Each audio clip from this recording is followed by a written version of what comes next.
Irmãos, hoje nós então chegamos neste capítulo, se não me falha a memória, o capítulo 10, da Confissão, que tem como título Vocação Eficaz.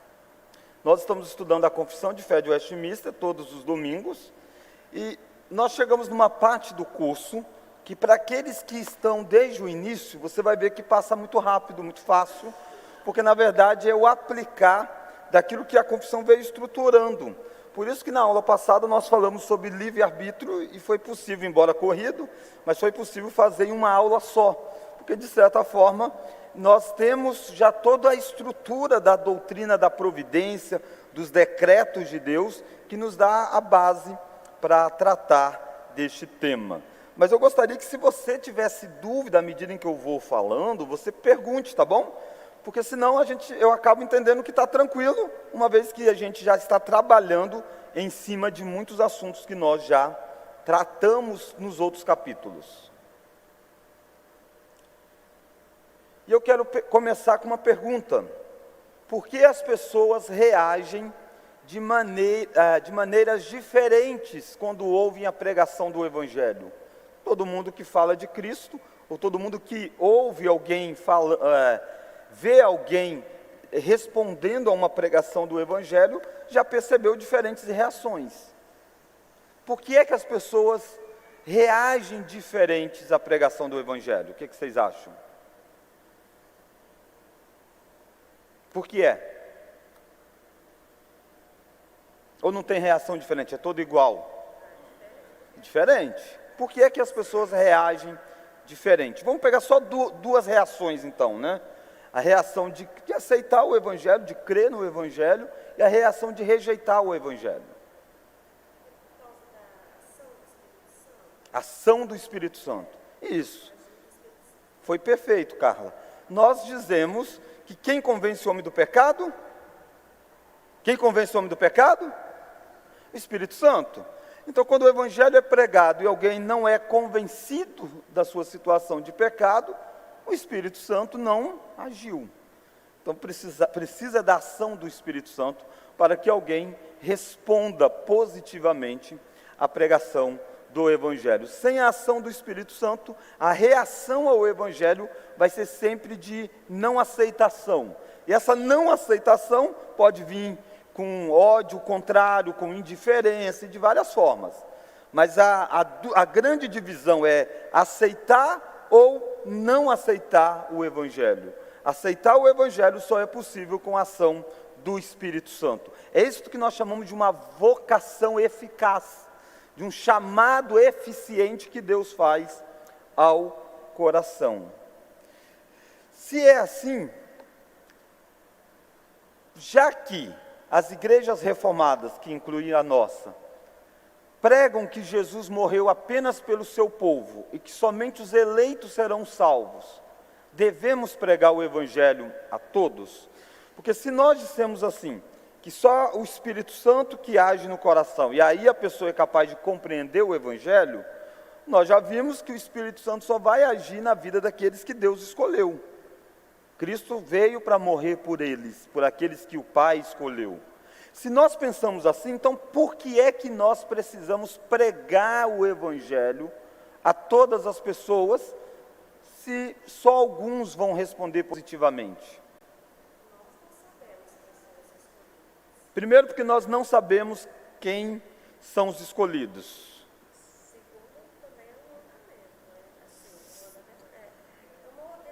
Segundo, é uma ordem, não é isso? Uma ordem. Sim. Alguém quer acrescentar mais alguma coisa?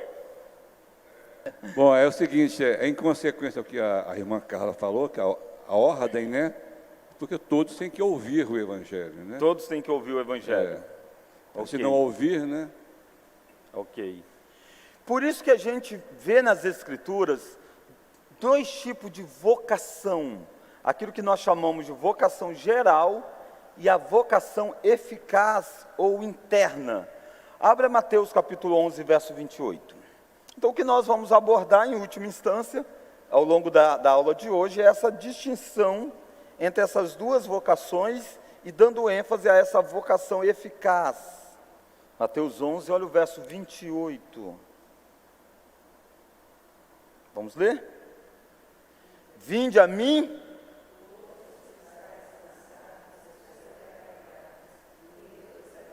vos aliviarei. Percebe? Esse é um chamado geral. Vinde a mim todos os que estáis cansados. Ele não especifica, ele não diz assim, vinde a mim os eleitos que estão cansados. Não, ele diz, vinde a mim todos os que estáis cansados. Então esse é o que nós chamamos de vocação geral, e Jesus é quem está fazendo. Não é só a igreja quem fez, mas o próprio Jesus fez uma vocação geral diante das pessoas. Vinde a mim todos que estáis cansados e sobrecarregados, e eu vos aliviarei. Mas olha João capítulo 10. João 10, verso 26 até o verso 28. Vamos ler? Mas vós, as minhas ovelhas,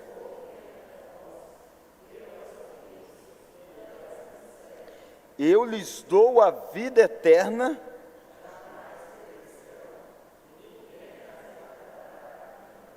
perceba, então você viu aqui, Jesus dizendo de que eles não creram, embora ouviram um chamado também geral, eles não creram, Jesus disse, porque vocês não são das minhas ovelhas. Então uma das respostas, por que as pessoas reagem de maneira diferente ao Evangelho? Porque uns são ovelhas e outros não são. Aqueles que são ovelhas, Jesus diz, ouve a minha voz, elas me seguem, eu lhes dou a vida eterna, e ninguém as arrebata das minhas mãos. Aquela que não é minha ovelha não ouve, não reconhece a voz e não me segue. Segue, aliás, o estranho, o falso profeta. Perceba que aqui nós percebemos que existe dois tipos de vocação. Uma vocação que é geral a todas as pessoas e uma vocação que só as ovelhas é capaz de ouvir. Com isso nós fazemos uma distinção que eu espero ficar mais claro ao longo da nossa exposição, que é esta que está neste quadro aqui, ó. Qual que é a diferença entre essas duas vocações, vocação geral e vocação eficaz? Com respeito, então tem em relação à atuação, né? Em relação ao que é uma e a outra. Com respeito à atuação de Deus, Deus atua de que forma? Na vocação geral, vamos ler? Requerendo do homem se arrepender. Então ele diz, creia no Senhor Jesus Cristo. Você vai ver Paulo dizendo isso, Pedro dizendo isso. Você vai ver Jesus dizendo, vinde a mim. É uma convocação, ele não está dizendo assim, olha, sim, vamos pensar, não, ele diz, vinde. Então isso é um imperativo divino. Deus dá ordem ao ser humano que ele creia, que ele se arrependa, que ele mude de vida. Você vai encontrar vários textos bíblicos assim. E quando as pessoas não separam essas vocações, ou não entendem, faz com que as pessoas usem textos que está falando do chamado geral de Deus, para dizer, está vendo, não tem predestinação, porque Jesus disse, vinde a mim todos que estáis cansados. Quando na verdade essa parte é a parte do anúncio, da proclamação que Deus faz. Esse é um anúncio, conforme a tabela mostra aqui para nós, ó, que qual é o modo dele? Ele vem através da palavra. Ele vem através da pregação do Evangelho, através da pregação bíblica. Qual que é o resultado que a vocação geral produz?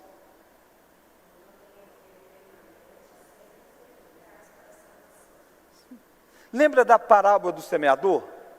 Jesus conta a parábola do semeador e ele vai dizer de 4 tipos de solo. Ele diz que a pessoa saiu a lançar a semente. Esse lançar a semente, ele vai dizer que é aquele que prega. Então a parábola do semeador é a parábola mais fácil de entender, porque Jesus explicou. Muitas parábolas ele não explicou, a gente tem que entendê-la. A do semeador ele explicou, ele diz, a semente é a palavra. Então quando alguém sai para pregar a palavra, ele prega para diferentes tipos de pessoas, ele não pode selecionar o auditório. Ele não pode selecionar o grupo, ele não pode dizer, será? Deixa eu tentar ver alguma evidência de eleição para que eu possa ser específico, levar a mensagem no lugar certo. Não, Deus não faz isso. Deus nos chama a anunciar geral, a vocação geral. Quando Ele faz isso, cai em 4 tipos de solos diferentes. E cada um vai reagir de uma forma. Um simplesmente ignora tudo. É o solo à beira da estrada, batido. A semente bate e nem entra. Vem as aves do céu e arrebata. Aí o texto diz, isso é Satanás, vem e toma do coração do homem aquilo que é pregado e anunciado. Então tem gente que vem dentro da igreja, a pregação ele nem entendeu, nem ouviu, não está nem aí. Isso vai acontecer em um monte. A Bíblia diz para nós de gente assim. Há um segundo grupo que não, esses vão começar a se interessar. Mas ele vai, de repente, olhar para as aflições, as dificuldades, as lutas, e vai desistir. Vai desistir. Outro vai até mais longe um pouco, mas também deixa declinar. Até que um ouve e abraça o Evangelho. Então ele está mostrando diferentes reações, e ele está mostrando que um tipo de reação é chamado da boa terra. Daquele terra que foi preparada por alguém, para que a semente possa dar bom êxito, Nisso aqui, quando você vê então a pregação geral do Evangelho, você vai ver pessoas que vão, talvez até caminhar um tempo conosco, mas vai nos abandonar, vai abandonar a fé. A Bíblia diz isso, João diz, eles saíram do nosso meio porque não eram dos nossos. Se fossem dos nossos, teriam permanecidos. Como não eram dos nossos, se foram. Então perceba, a gente tem que ter essa visão clara ao administrar uma igreja, ao pregar o Evangelho, ao viver o cristianismo na sociedade, que nós estamos fazendo aquilo que a Bíblia nos ordena fazer e que Deus quer que seja feito enquanto vocação geral. Nós vamos requerer que os homens se arrependam, vamos dizer que eles precisam crer em Deus e se arrepender. O meio que a gente vai utilizar é a palavra, mas se for só isso, não haverá efeito permanente. Quando ele usa a expressão permanente aqui, é intencional. Pode ter um tipo de efeito. Teve um solo que começou a brotar lá, mas não tinha raiz, não tinha de fato, e abandonou. Então não é que pessoas não comecem, não ouvem, não têm interesse. Alguns têm, mas nunca vão chegar ao ponto de realmente produzir o fruto, porque eles nunca foram de fato alcançados pelo Evangelho. Eles apenas se empolgaram com o Evangelho. Mas há a segunda vocação, que é a vocação eficaz. Deus faz o que na vocação eficaz? A atuação de Deus exige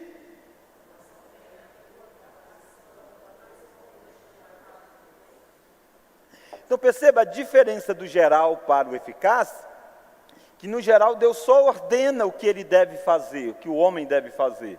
Na eficaz, Deus ordena e Deus capacita o coração para que ele responda àquela convocação feita. Deus diz, creia e se arrependa. E aí o texto diz, e Deus mudou o coração deles, para que eles crescem e se arrependessem. Então é aquilo que nós chamamos do Espírito Santo. Por isso que o modo dessa vocação é o quê?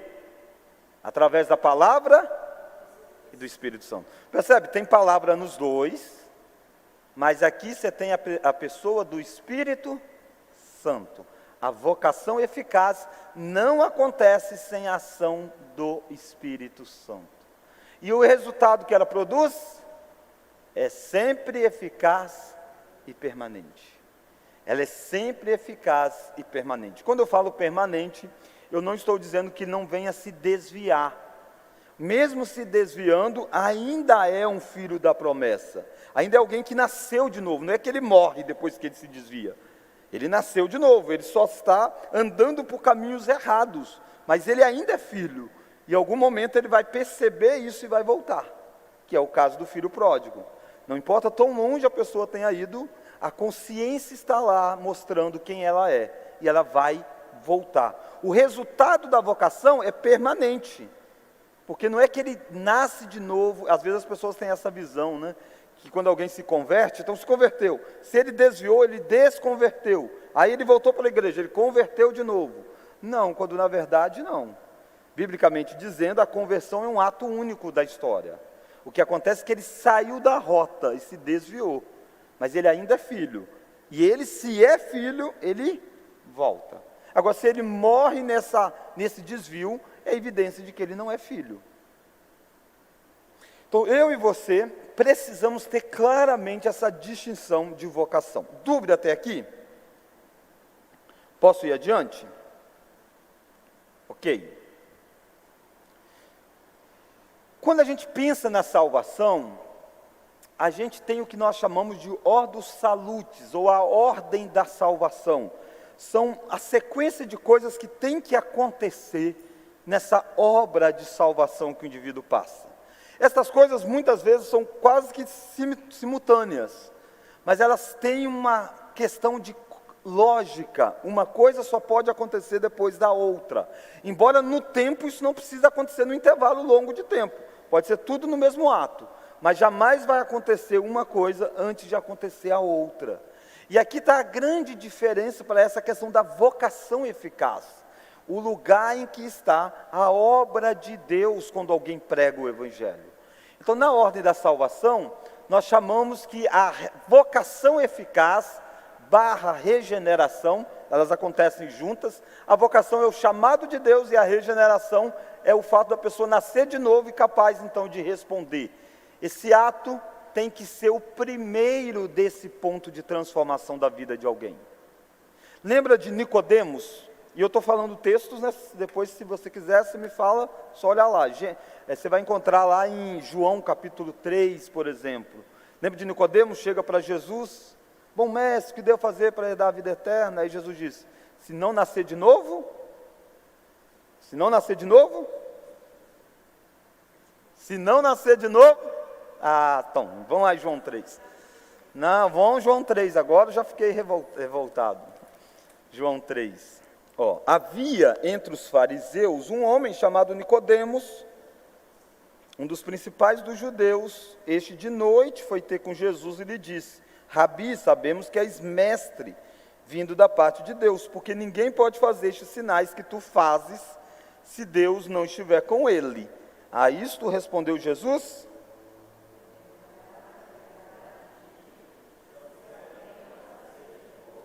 não pode ver o reino de Deus. Essa é uma condição sine qua non, uma condição sem a qual outra coisa não acontece. Ninguém pode ver o reino de Deus se não nascer de novo. Esse nascer de novo é uma regeneração. Isso acontece mediante a vocação eficaz que Deus faz no coração do ser humano. Quando alguém nasce de novo, então ele acontece a conversão, que aqui na conversão ele vai ter fé e arrependimento.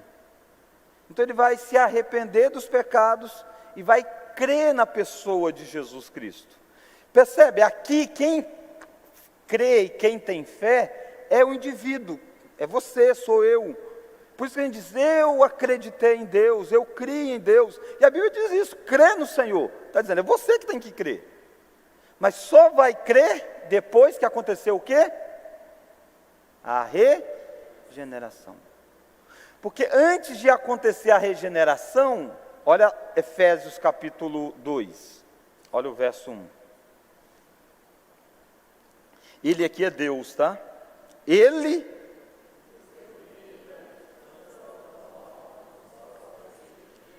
Percebe? Ele deu vida, regeneração. Ele fez isso quando ele deu a vocação eficaz. Ele chamou, falou dentro do coração de alguém.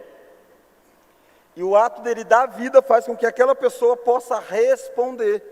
Sem vida, a pessoa jamais vai responder. Ele vos deu vida estando em que condição? Mortos. A expressão usada não é a expressão de doentes espiritualmente. Alguém, quando está doente, você visita alguém num leito de hospital, por mais grave que esteja a pessoa, ainda você fala algumas coisas para ela. E às vezes tem medo até diz: olha, cara, fala aí, conversa com ele, a gente não sabe bem o que acontece nesse estágio. Mas quando alguém morre, não adianta falar. Enquanto alguém está vivo, há esperança de que ele se recupere. Quando alguém está morto, não tem como acontecer nada. A metáfora bíblica não é de doença espiritual. O ser humano não está numa condição assim, sabe uma coisa, ele faz coisa errada, mas é um cara bom. Não, ele é morto. Um morto é impossível ressuscitar por si só. Então a figura da regeneração é a figura de dar vida num estado de morte. Só quem pode fazer isso é Deus. Ele deu vida estando nós mortos nos nossos delitos e pecados. Ele vai listar, o que nós fazíamos aqui e tal, mas olha o verso de número 4. Mas Deus, sendo rico em misericórdia, por causa do grande amor com que nos amou,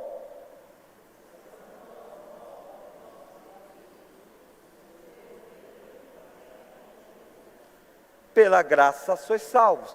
Então esse ato de vocação eficaz, regeneração, é um ato que Deus faz por graça a nós. Graça é favor imerecido, nós não merecíamos e Deus resolveu fazer isto. Olha o verso de número 8. Porque pela graça, e isto não vem de vós.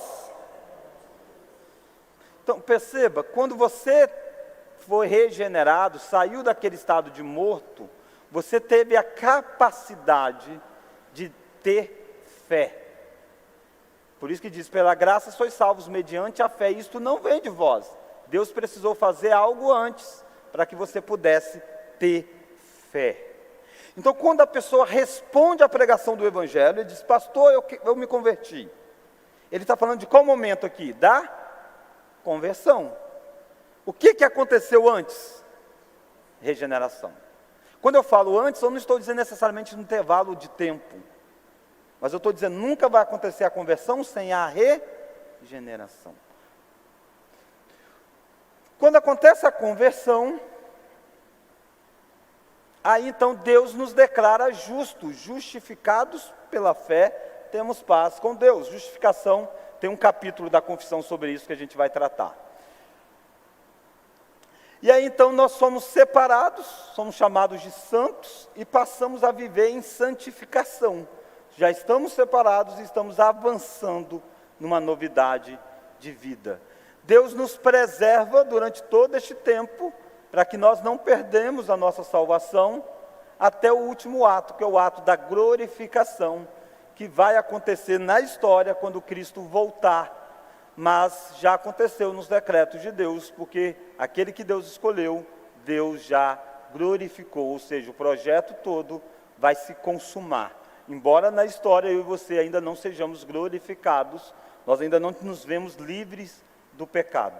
Então isso aqui é fundamental e você deve ter isso em mente quando você pensa essa história de arminiano, calvinista. Qual que é essa grande questão? O arminiano coloca essa bolinha antes dessa. Ele acha que alguém tem fé e aí então Deus o salva. Quando na verdade, primeiro Deus age. A fé é resultado da conversão. A regeneração é a causa da conversão. A fé é resultado da regeneração e não o contrário. Tranquilo quanto a isso? O Hélio, só espera o microfone chegar. Pastor, até você. Transmissão. Só especifica qual que é essa bolinha aí, porque eu não consigo ver a sua projeção da caneta. Como? Desculpa. Só especifica qual que é essa bolinha para a transmissão. Qual bolinha? Essa aqui. Essa que você mencionou aí. Qual que é? Regeneração, vocação eficaz e regeneração. Aí aqui é a conversão, ok? Ah, sim, ok. Conversão não é a primeira coisa que acontece no processo de salvação. Normalmente a gente acha que a conversão é a primeira coisa. É a primeira coisa externa. Externa é. Mas para que alguém responda, ele precisa ter vida. Sem vida, ninguém é capaz de ter fé. Ninguém é capaz de se arrepender. E é isso que Deus faz quando Ele deu vida. O Wellington. Pastor, nessa relação aí do arminianismo, só para ver se eu fiz um paralelo. Sim. igual, né? Por exemplo, tem a ideia do fideísmo e do racionalismo, né? Aí tem aquela passagem bíblica que diz que tirarei o coração de pedra e vos darei um coração de carne. No arminianismo, eles pensam que primeiro se dá a fé e depois, então, você tem a razão do que você crê. No caso, seria esse paralelo, poderia fazer? No arminianismo, aquilo que a gente chama de regeneração, eles chamam de graça preveniente. É uma capacidade que Deus deu ao ser humano para poder responder ou não à fé. Então ele ouve a pregação e ele tem uma certa condição, ele foi tirado do estado em que Adão o colocou. E aí ele pode chamar de graça preveniente, que já existe nele, em todos. E aí quando ele responde positivo com fé, então ele nasce de novo. E aí ele passa a ser um convertido. Mas ele tem uma graça preveniente antes de ter fé. Porque é impossível, de fato, eles vão dizer, é impossível ter fé para alguém que estava morto. Mas é isso que a morte de Cristo fez. Habilitou todos a poder ter essa graça preveniente, a responder, a poder responder se sim ou não. Para nós não. Para nós não existe graça preveniente. Existe regeneração, mudança de coração, transformação radical, mudança de estado, de morto para vivo. E agora é impossível ele não responder. Que é por isso que o nome é vocação eficaz. Não existe uma possibilidade. Porque agora a ação, se nessa vocação geral é através da palavra apenas, então é só externo. Na vocação eficaz é também interno. Então esse ato de levar o coração do ser humano à palavra para que possa gerar vida, e nós somos regenerados mediante a pregação da palavra mesmo. Mas esse ato de chegar ao coração precisa da ação única e exclusiva do Espírito Santo. E aí, uma vez atraídos a Cristo, nós vamos com prazer. Nós não vamos arrastados. Nós vamos porque enxergamos a melhor coisa do mundo. A Bíblia usa essa metáfora de trocar. O cara que achou um campo e vai e vende tudo que tem para comprar aquele campo, porque é um tesouro precioso que aí está. Então essa é a grande diferença. Para o arminianismo, essas coisas são consequência da decisão dele. Para nós, primeiro Deus precisa agir. A fé é resultado do novo nascimento e não a causa do novo nascimento. Pastor, a vocação, eficácia, regeneração, conversão. E quando você faz essa confusão, né, de inversão, né, da ordem. Sim. É quando você tem aquela pessoa que ela acredita em Deus, mas verdadeiramente ainda não alcançou aquela fé, né? Porque tem pessoas que, eu vi uma pessoa pública falando assim mas eu acredito em Cristo. Eu não gosto é que quando eu chego na igreja e vem sempre alguém falando assim, aceita. Ué, eu não estou na igreja? Mas aí você percebe na fala, assim, será que está conseguindo, né? Sim, sim. Lembra que a gente vive em um país cristianizado. Dizem que mais de 80% se declaram cristãos. Esse declarar-se cristão não é necessariamente ser cristão. Tiago vai dizer que os demônios creem que Deus existe. Então não é esse ato de acreditar na existência ou não de Deus.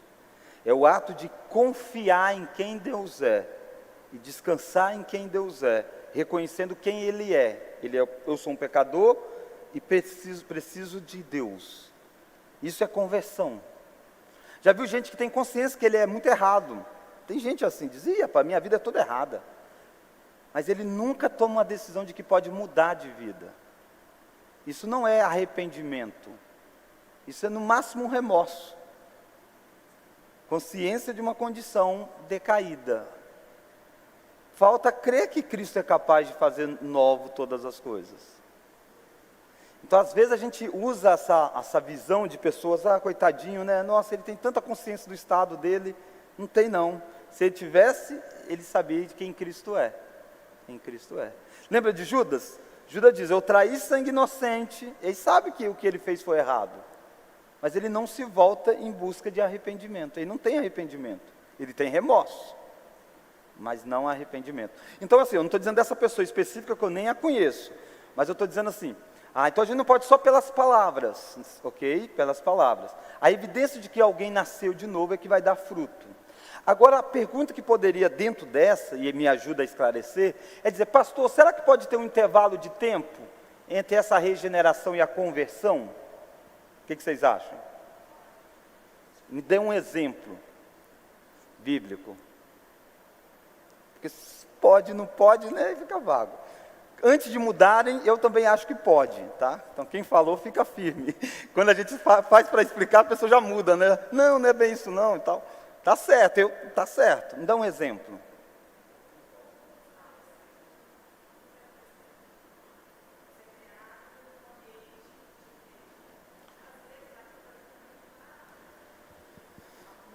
Sim. Então eu acredito.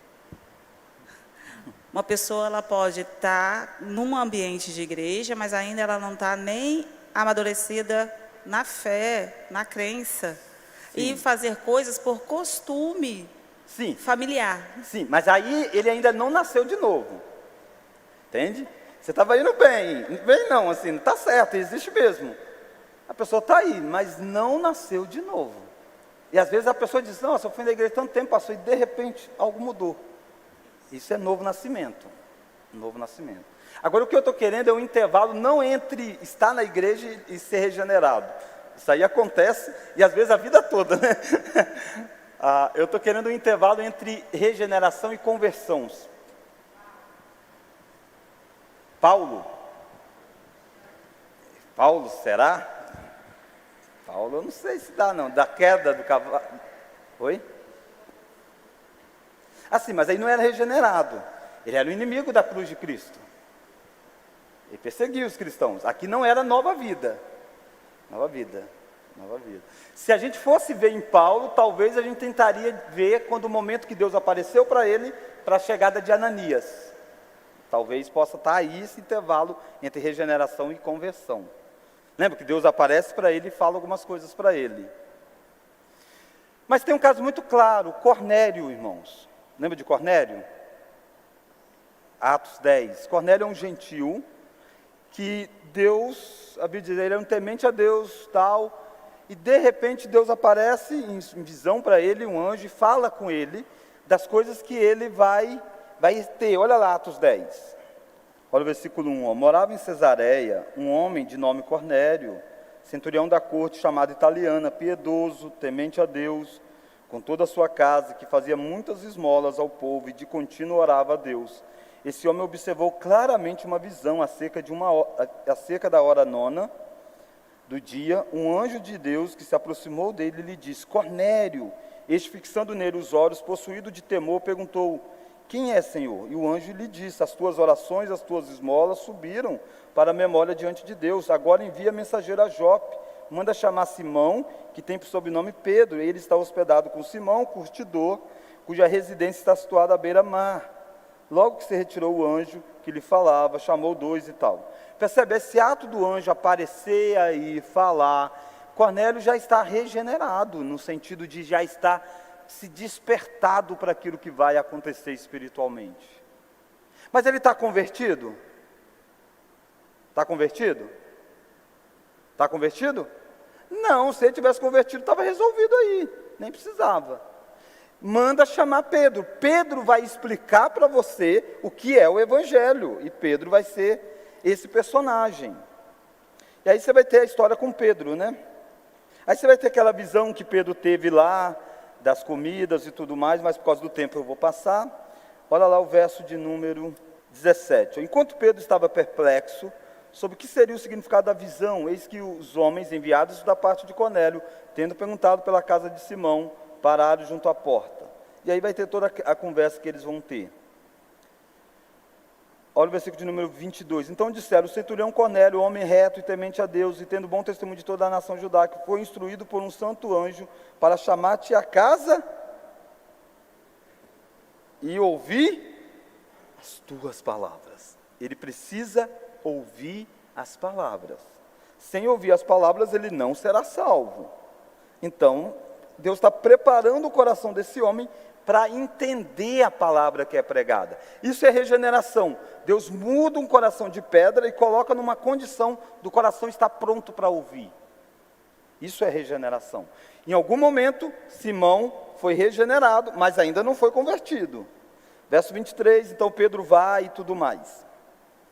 Tanto é assim que olha o versículo de número 25. Aconteceu que indo Pedro a entrar, lhe saiu Cornélio ao encontro e prostrou-se aos pés, o adorou. O Cornélio está adorando Pedro. Esse cara ainda não é convertido, ele não entendeu o evangelho ainda. Mas já é alguém que o coração está sendo trabalhado para responder positivamente. Aí Pedro repreende, ao verso 26, mas Pedro levantou dizendo, erga-te, que eu também sou homem. E aí Pedro vai passar a pregar o evangelho. Aí tem toda a série, né, que vai acontecer. Olha o versículo de número 33, olha o Cornélio falando com Pedro, ele está contando a história com ele. Portanto, sem demora, mandei chamar-te, e fizeste bem em vir. Agora, pois, estamos todos aqui, na presença de Deus, prontos para ouvir tudo o que te foi ordenado da parte do Senhor. Ele está pronto para ouvir. Isso porque ele foi regenerado. Foi salvo? Ainda? Não, ainda não, mas já foi regenerado. Aí Pedro vai pregar. Então Pedro dizendo, aí ele começa a pregar. E aí ele vai explicar tudo o que Jesus fez. Porque Cornélio não sabia direito quem era Jesus, o que Jesus fez, não sabia nada disso. Precisa saber quem Jesus é, para que ele pudesse ser salvo. Olha o versículo de número 34. Ainda Pedro falava estas coisas quando caiu o Espírito Santo sobre todos os que ouviam a palavra, e os fiéis que eram da circuncisão, e aqui é o batismo com o Espírito Santo, e tudo mais. E aí olha o versículo de número 47, ó. Porventura pode alguém recusar água para que não sejam batizados estes que assim como nós receberam o Espírito Santo, e ordenou que fossem em nome do Senhor Jesus. Então lhe pediram que permanecesse com ele por alguns dias. Depois que Pedro prega, ele creu em Cristo e ele é batizado no nome de Jesus Cristo. Mas Deus agiu antes no coração de Cornélio, preparando para aquele grande momento. Nesse sentido, Valdirene, pode ter pessoas que já estão inquietas no lugar em que elas estão. Elas estão dizendo, olha, não está certo isso, eu preciso buscar uma vida com Deus, e está buscando, tentando achar. Até que um dia ela chega e alguém fala, diz, era isso que eu precisava. Então a regeneração já tinha acontecido. Ela já estava incomodada com a situação dela, sabia que precisava de alguma coisa, mas ainda não tinha encontrado o que era essa alguma coisa. Entende? Aí vem a pregação do Evangelho. E ela não tinha tido ainda fé e nem arrependimento, mas ela já estava com o coração sendo trabalhado por Deus. O caso de Tomé poderia se enquadrar também? Pois então, os a apóstolos, questão de tempo, né? Os apóstolos são difíceis a gente fazer essa associação, porque os apóstolos são crentes nos moldes do Antigo Testamento. O que é crentes nos moldes do Antigo Testamento? Eles estão aguardando a chegada do Messias. Essa é a promessa. Então eles estão vivendo o período aí transitório em que o Messias está adiante deles. Plenamente, eles só vão entender plenamente quem Jesus é quando o Espírito Santo é derramado sobre eles em Atos 2. Mas eles já são convertidos a Cristo. Pensa em Davi no Antigo Testamento. Davi sabia tudo sobre Jesus? Não, mas Davi era convertido. Ele cria na promessa do descendente que iria esmagar a cabeça da serpente. Então, essa associação que a gente está fazendo aqui não dá para ser feita nos apóstolos nesse período, porque eles já eram convertidos nos moldes do Antigo Testamento. Lembra que Pedro disse para Jesus assim, para quem iremos? Só tu tens a palavra da vida eterna. Isso já é alguém convertido, ele sabe quem Cristo é, mas Pedro não tem consciência ainda total do que Cristo vai fazer. Quando Cristo diz que vai morrer na cruz, ele diz, não, de modo algum. Tanto é assim que esse episódio aqui, Pedro batizou, né, o Cornélio recebeu o Espírito Santo, e aí Pedro é chamado no conselho lá em Atos, capítulo 11, ele está em Jerusalém, eles chamam ele, dizem, como é que você foi na casa de um gentil? E aí ele vai explicar por que ele foi, vai contar toda a história, porque naquela época os judeus não se davam com os gentios, né? Mas olha a declaração que Pedro faz para Pedro, qual que foi o momento marcante em que caiu todas as escamas da vista dele. Olha lá o versículo 17, 11 e 17. Então é Pedro diante dos judeus convertidos a Cristo, né? Explicando, e tem que explicar por que ele foi na casa de um gentil. Que história é essa? E ele fez toda a explicação, e aqui é a conclusão dele, verso 17. Pois se Deus lhe concedeu o mesmo dom que a nós outorgou, quem era eu para que pudesse existir a Deus? Pedro está dizendo, se Deus deu a eles o mesmo dom é o batismo com o Espírito Santo, que Cornélio recebeu o batismo com o Espírito Santo e falou em línguas que eram idiomas. Mas Pedro diz, Deus deu a eles o mesmo dom que Deus deu a nós em Atos 2. Quando? Olha lá, quando nós? Olha lá, Atos. Quando nós cremos no Senhor Jesus. E quando nós cremos no Senhor Jesus aqui, Pedro está dizendo de que período? Qual foi esse dia? Qual foi esse dia do quando nós cremos aqui? Foi Atos 2. Por que Atos 2? Porque está dizendo, olha o verso 17. Pois se Deus lhe concedeu o mesmo dom que a nós nos outorgou. Quando é que Deus deu esse dom, que era o batismo com o Espírito Santo sobre os apóstolos? Em Atos 2. Pedro diz que ele recebeu esse mesmo dom, olha a continuidade, quando cremos no Senhor Jesus. Pedro entendeu plenamente quem Cristo era, depois que o Espírito Santo foi derramado em Atos 2. Ele chama aquilo do ato de crer dele máximo da história. Vai dizer que ele era descrente antes? Não, ele era crente nos moldes do Antigo Testamento, aguardava o Messias, ele não tinha total consciência de quem era. Lembra que depois de ressuscitado, Jesus comeu, tocou neles e tal, ainda eles falaram assim, é agora que vai restaurar-lhes o reino de Israel? Aí Jesus disse, não é, fique em Jerusalém até que do alto sejais revestidos de poder. Fred, deixa eu só, tenho mais alguma pergunta, Fala, dentro dessa... Deixa eu só falar aqui, para poder a questão é que você levantou, né? Sim. A questão do tempo, né? Mesmo após regenerado, mesmo após convertido, ele vai em busca da santificação. Essa maturidade cristã. Que vai ocorrendo aos poucos, né? Sim, santificação. Vai deixar de ser neófito, né? Deixar de tomar o leitinho, né? Sim, vai crescendo. Vai abandonando a velha vida. Não é isso passo, aí. Aí é um processo para a vida toda. Para a vida toda. Fred. Pastor, queria saber se tem como, assim, só para seguir o raciocínio da Valdirene lá, que ela deu exemplo, e aí você falou que não era assim, mas eu também estava meio que entendendo como ela falou, porque você citou muitos bíblicos, muitos textos, né? Aí eu fiquei assim um pouco confuso. Sim. Porque você falou, queria saber a questão entre a regeneração e a conversão, o processo, né? Sim. Teria como o senhor dar um exemplo, tipo assim, montar uma situação? Pessoa jovem, igual a Valdirene falou. A Valdirene deu exemplo, né? Pessoa jovem, tal, está na igreja, ela está vindo na igreja porque é o costume, a tradição da família, os pais trouxeram, né? Mas vai chegar um momento que, né, ela vai querer tomar uma decisão, tal, vai querer talvez se batizar. Aí nesse contexto, assim, a gente seguindo esse contexto, teria como o senhor exemplificar assim, para poder ficar mais claro? Sim, mas vamos tentar entender o que é regeneração, que aí eu acho que fica claro. O que é a regeneração até agora? Tenta definir para mim, Fred. O que é regeneração? Estou perdido.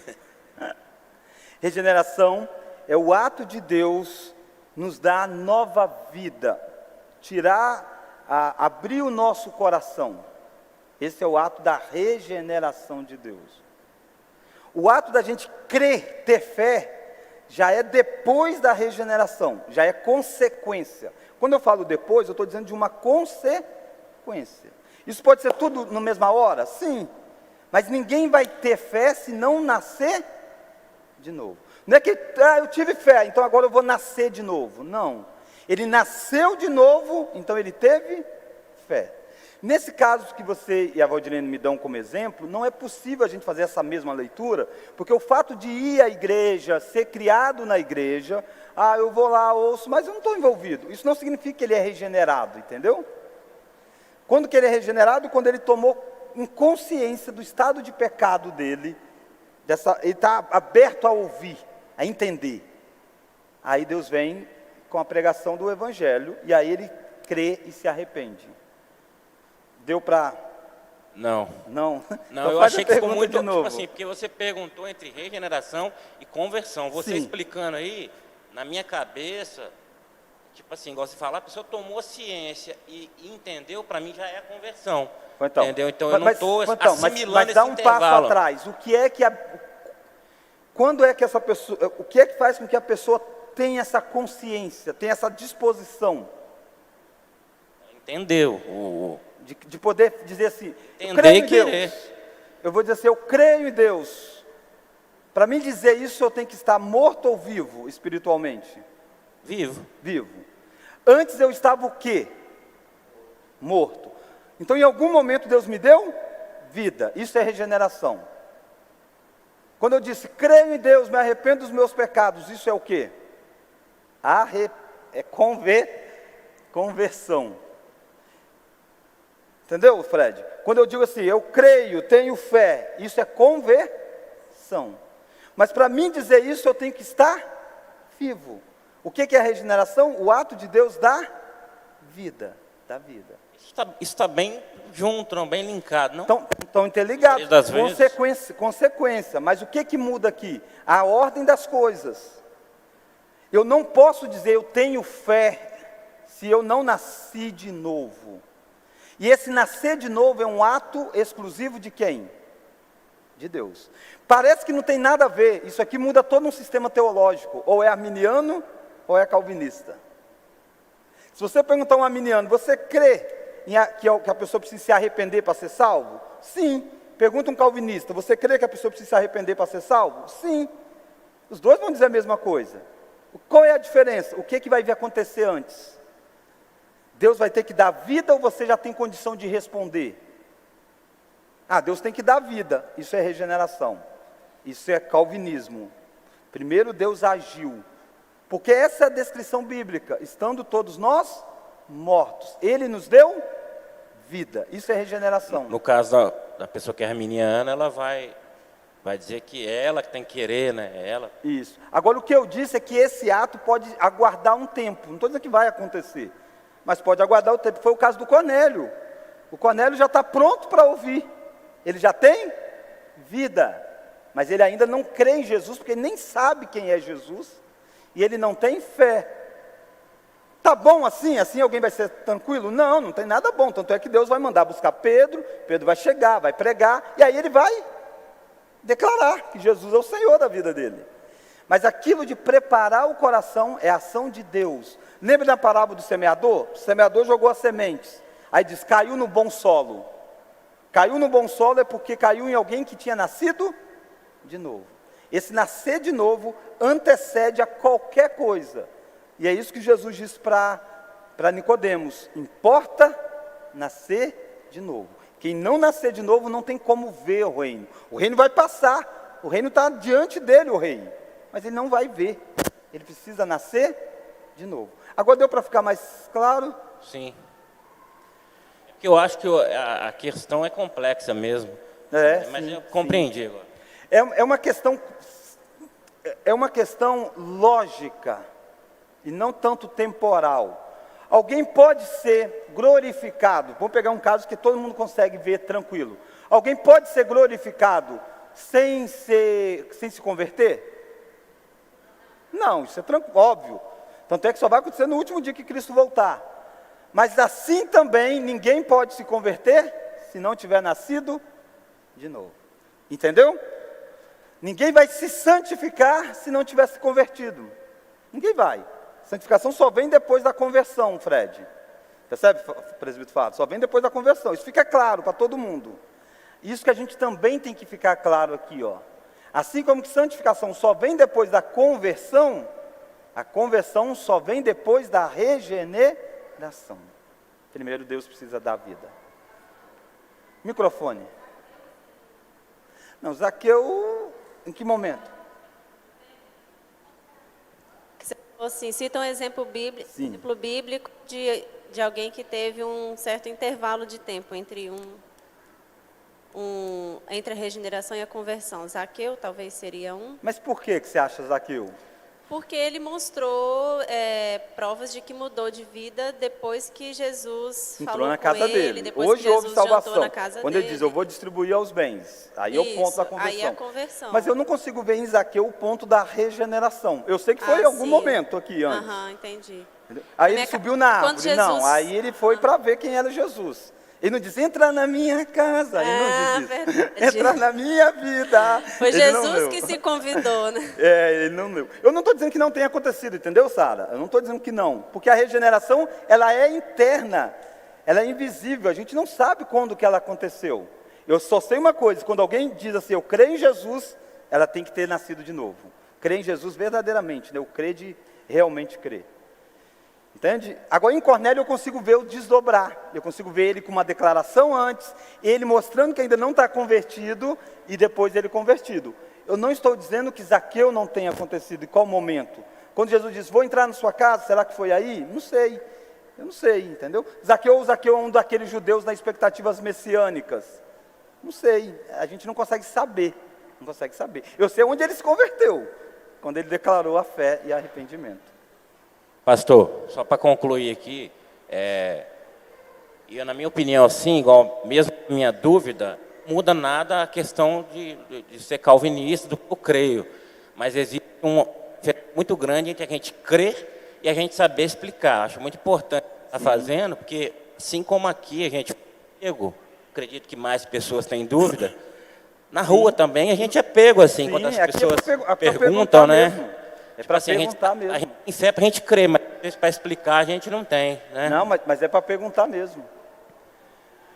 Irmãos, aí como que a confissão descreve tudo isso que a gente falou? Olha a confissão descrevendo isso, e aí a gente teria vários textos. De repente, domingo que vem eu trato um pouquinho. Todos aqueles...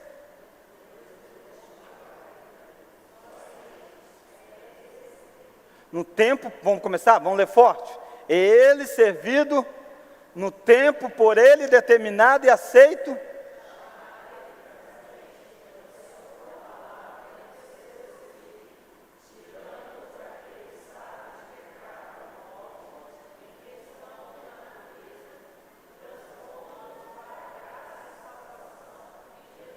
Percebe? Isso é vocação eficaz. Tirou de um estado que por natureza estavam impossíveis e agora ele está num estado em que ele pode crer em Jesus Cristo. Isso ele faz?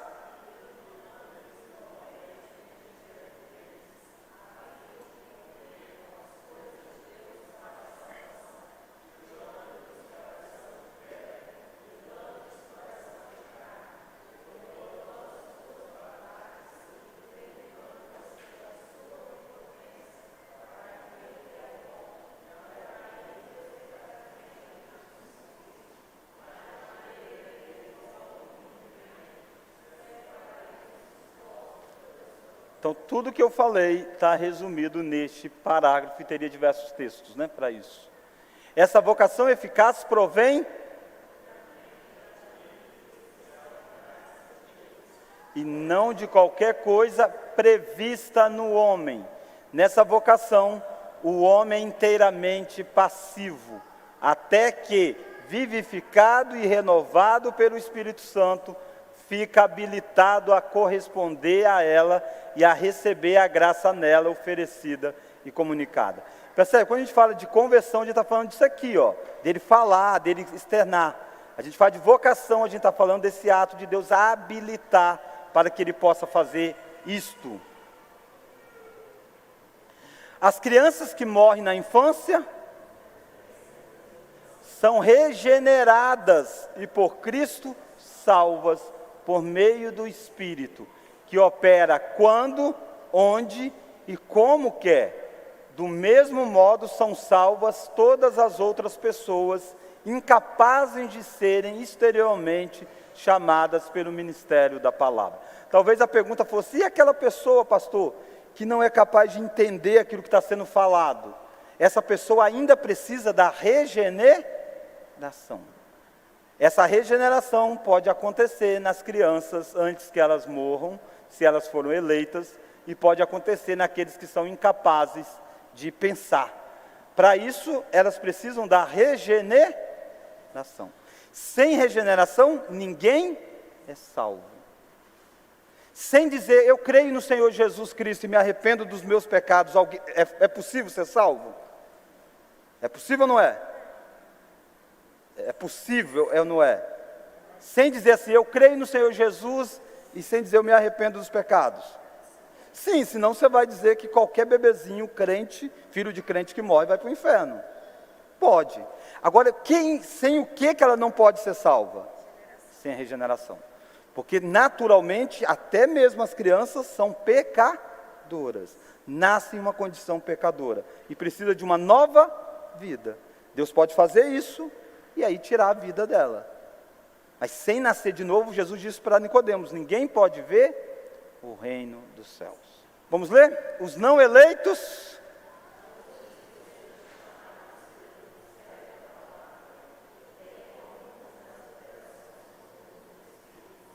Contudo, nunca chegam a Cristo e, portanto, não podem ser salvos. Que vocação é essa, então? Vocação geral, a externa, a pregação do Evangelho. Muito menos poderão ser salvos por qualquer outro meio os que não professam a religião cristã, por mais diligentes que sejam em conformar a sua vida de acordo com a luz da natureza e com a lei da religião que professam. Asseverar e manter que o podem é muito pernicioso e detestável. Então não tem como alguém ser salvo se não for regenerado. E regenerado, ele vai crer em Cristo Jesus e declarar sua fé, a não ser que ele não tenha condições intelectuais para isso. E aí então Deus operou de uma forma extraordinária. Lembra de João Batista? João Batista era cheio do Espírito Santo quando? Quando que João Batista foi cheio do Espírito Santo? No ventre materno. Ele foi regenerado antes de nascer. Não é todos, né? Mas ele cheio do Espírito Santo já no ventre materno.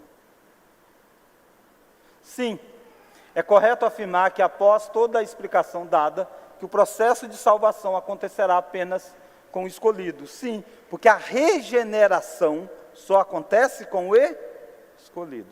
Não é assim, acontece a regeneração e não vai acontecer os outros. A regeneração é o pontapé que vai abrir as portas para todos os outros. E esta só acontece naquele que Deus havia escolhido. Vamos colocar de pé. Deus, obrigado porque essas coisas fazem sentido para nós. O Senhor nos deu o coração capaz de entender que o Senhor enviou o teu Filho para morrer na cruz e que nós éramos totalmente desprezíveis e que nós precisávamos de um substituto, e esse substituto é o teu Filho. Agradecemos, ó Pai, porque o Senhor habilitou que nós pudéssemos responder com fé e nós pudéssemos declarar que cremos em Cristo e que nós somos pecadores. Agradecemos, ó Pai, porque isso fez toda a diferença na nossa história e fará. Nos deu, Deus, a graça de, enquanto povo do Senhor, que nós anunciemos este Evangelho de Cristo, que nós preguemos a todos que estão diante de nós, porque o Senhor nos convocou, não na missão da vocação eficaz, essa é do teu Santo Espírito. O Senhor nos convocou para a vocação geral mesmo, de anunciar aos homens que todos, em todos os lugares, se arrependam. Agradecemos, ó Pai, porque a pregação do Evangelho tem como objetivo último glorificar o teu nome, e até mesmo na vida daqueles que não creem. A pregação do Evangelho será então cheiro de morte para eles. Desperte o nosso coração para essa preciosa vocação que nós temos, de pregar a palavra de Deus ao mundo. E obrigado porque em alguns casos o Senhor pega essa palavra e vai mais fundo, e o teu Santo Espírito toca nos corações, e nós vemos vidas sendo transformadas. Agradecemos no nome de Jesus Cristo. Amém.